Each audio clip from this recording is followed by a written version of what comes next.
न मान न सम्मान, कद भी घटा, एनसीपी के शिवपाल बन गए हैं अजीत पवार। अजीत पवार का दर्द महाराष्ट्र की राजनीति में अक्सर सुना जा सकता है। अजीत पवार राजनीतिक छलांग लंबी लगाना चाहते हैं, लेकिन उनके रास्ते में उनके चाचा शरद पवार ही बाधक बनते रहे हैं। आलम यह है कि अजीत पवार न तो शरद पवार की राजनीतिक विरासत के हकदार सार्वजनिक तौर पर बन पाए हैं और न ही शरद पवार के साए से निकलकर अजीत पवार अपने दम पर राजनीति करने की मंशा में सफल हुए। जाहिर है अजीत पवार की स्थितियां कमोवेश शिवपाल यादव की तरह हो गई हैं। शिवपाल अपने दम पर राजनीति कर पाने की कोशिश में असफल साबित हुए और समाजवादी पार्टी में वापस आने पर भी उनके नंबर 2 की हैसियत उनसे कोसों दूर जा चुकी है।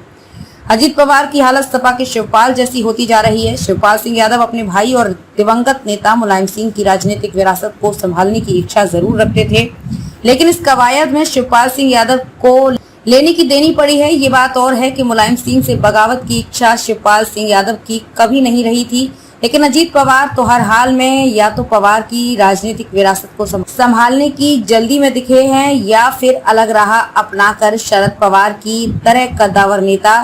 लेकिन अजीत पवार को अब तक इस कवायद में असफलता हाथ लगी है। साल 2012 में मुलायम सिंह यादव ने बड़े ही चतुराई से अखिलेश यादव के हाथों चुनाव जीतने पर प्रदेश की सत्ता सौंप दी थी और शिवपाल सिंह यादव हाथ पर हाथ रखकर सब कुछ पर सहमति देने को विवश हुए थे। शिवपाल की महत्वाकांक्षा सीएम बनने की जरूर थी, लेकिन उनके सीएम बनने की राह में मुलायम सिंह ही प्रत्यक्ष या परोक्ष रूप से बाधक बने थे।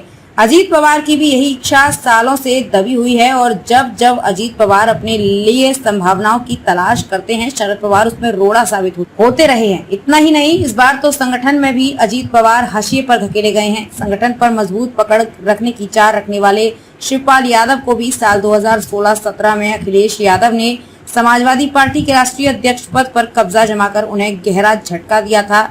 यही हश्र अजीत पवार का देखा गया है, जब बीजेपी से समझौते की संभावनाओं के बीच शरद पवार द्वारा लिए गए एक फैसले ने पार्टी के अंदर अजीत पवार को हाशिए पर धकेल दिया।